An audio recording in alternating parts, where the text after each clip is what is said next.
રાજકોટ જિલ્લાના ધોરાજીના વેગડી ગામે ભાદર નદીમાં નાવ હોડકી લઈ જતા પિતાની સામે જ પુત્રને વીજ કરંટ લાગતા નદીમાં પડી જતા મોત નીપજ્યું। પિતા પુત્ર નદીમાં માછલા પકડીને પરત આવતા સમયે બનાવ બન્યો હોવાનું સામે આવ્યું હતું, જેમાં વેગડી ગામ પાસે પુલની બાજુમાં પીજીવીસીએલના તાર હોય ત્યારે પિતા પુત્ર પુલ પરથી નીચે નાવ લઈને જતા સમયે પુત્રને કરંટ લાગતા નદીમાં પડી જતા મોત નીપજ્યું હતું। જ્યારે પિતાનો આબાદ બચાવ થયો હતો ત્યારે ફેકુભાઈ ટીલો શાહ નામના પરપ્રાંતીય વ્યક્તિ અને તેમનો પુત્ર વિશાલ ફેંકુ શાહ ઉંમર વર્ષ 18 વર્ષીય જે માછલીઓ પકડીને પરત આવતા સમયે પુલ પાસે તાર હોય ત્યારે વિશાલને કરંટ લાગતા નદીમાં પડી જવાથી મોત નીપજ્યું હતું।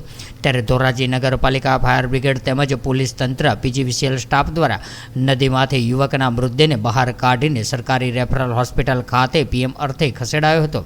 ત્યારે ધોરાજી પોલીસ પણ ઘટનાસ્થળે પહોંચીને આગળની તપાસ હાથ ધરી હતી।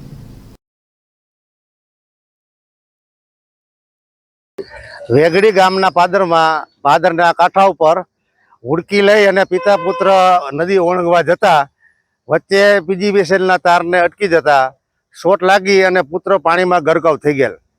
ત્યારબાદ ધોરાજી પોલીસ અને ફાયર બ્રિગેડની જવાનોની તમામ પુષ્કળ મહેનતને બાદ છોકરાને બહાર કાઢતા મૃતક જાહેર કરેલ છે। કાઢવામાં કઈ રીતે આવેલો છે? કાઢવામાં હુડકી માલા મચ્છિયારાના માણસો આવ્યા અને 2-3 હુડકી અને બહુ જહેમત બાદ લાશ બહાર નીકળેલ છે। આ ઘટનાનું કારણ શું છે?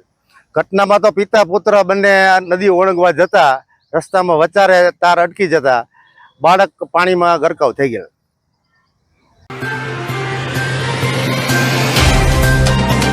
तो व्हाट्सएप, ट्विटर, फेसबुक, इंस्टा जहाँ भी आपका अकाउंट है, इसे शेयर बटन के द्वारा वहाँ पर शेयर करें।